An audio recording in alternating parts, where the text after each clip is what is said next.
Shalom, it's Rabbi Rudin, late night studying.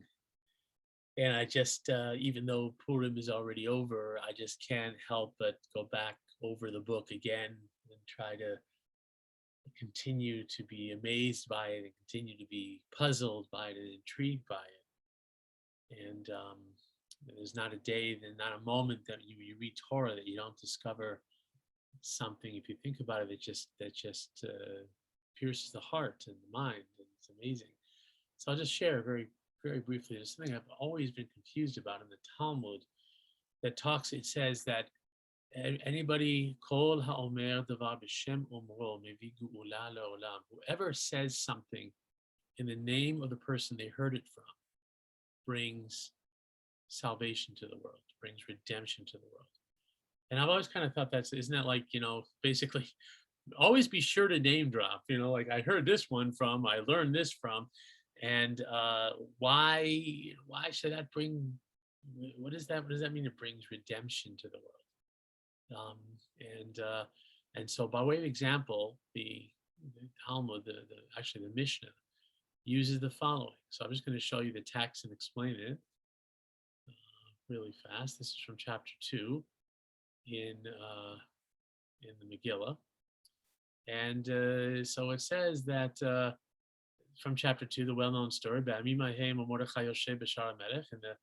those days, Mordechai was sitting in the gates of the king, of the palace, trying to figure out how his dear Esther was doing, making sure she's all right. So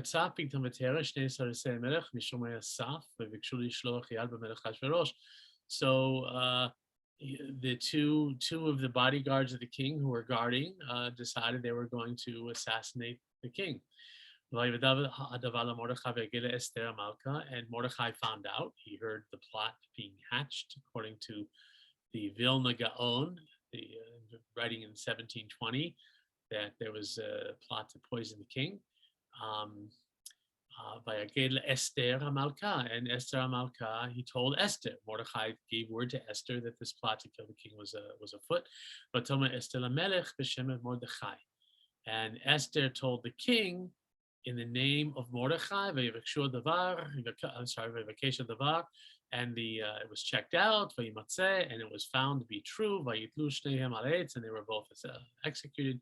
Vayikatei b'sefer divrei hayamim b'fnei Hamelech, and it was written down in the King's Chronicles. So it's very interesting that. So here's what the Vilna Gaon says: B'Shem Mordechai.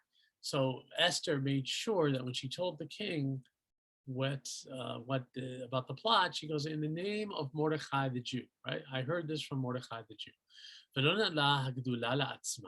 And she did not claim credit for it for herself. She didn't say that I'm saving the king's life, even though it would have really definitely helped her out in her early days as queen. But no, she says it in the name of this Jew. Mordechai told me that these guys were out to assassinate the king. And she said it to the king in the name of Mordechai. She made sure to be a name dropper, right? Be a name dropper. Mipnei, because Shehivina. Because somehow Esther figured out that from this a miracle would come. From this a miracle would come. And indeed it did. Remember that years later, when Haman hatches his wicked plot, the king cannot sleep, and in his insomnia, he asks that they read to him things that happened over the years in the kingdom, and they bring up the story of how Mordechai the Jew saved the king's life, and this leads him to ask, well, what did we do to thank him? And it turns out nothing. And if you remember, he then asks Haman, how do I honor someone? Haman thinks it means him. No, it's Mordechai. Go and do all these things you just mentioned to Mordechai, and that begins the downfall of Haman. So because of Esther's name dropping, because she says the person that really brought this about, and the person I heard it from, it starts to bring the downfall of Haman. It kind of accelerates like an avalanche. And so when you say something in the name of the person you heard it from, you never know sometimes that becomes the message, where you, the source where you hear it from, connects the person you heard it from to the person you're telling it to.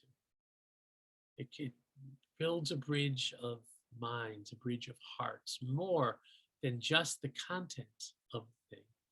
It's where it came to you from and how it was communicated to you. And that brings so much more, and can bring so much more blessing and so much more strength and so much more connection to the one you're passing it on to.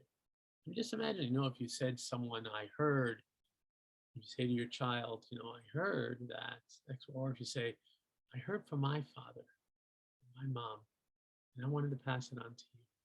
All of a sudden, that little bit of information you pass on isn't just a random fact or a teaching. Suddenly, it is, you are the living bridge from one source of light to another source of light. Remember, when you light a candle from another candle, you don't diminish the first candle, you add to the light of the world. So don't forget to name drop. Don't forget to tell people, of course, in only the positive sense, where something came to you from, where you heard something from, what it evoked in you. And in that way, you pass on not just information, but you pass on meaning. And according to our tradition, you pass on salvation. Shabbat Shalom.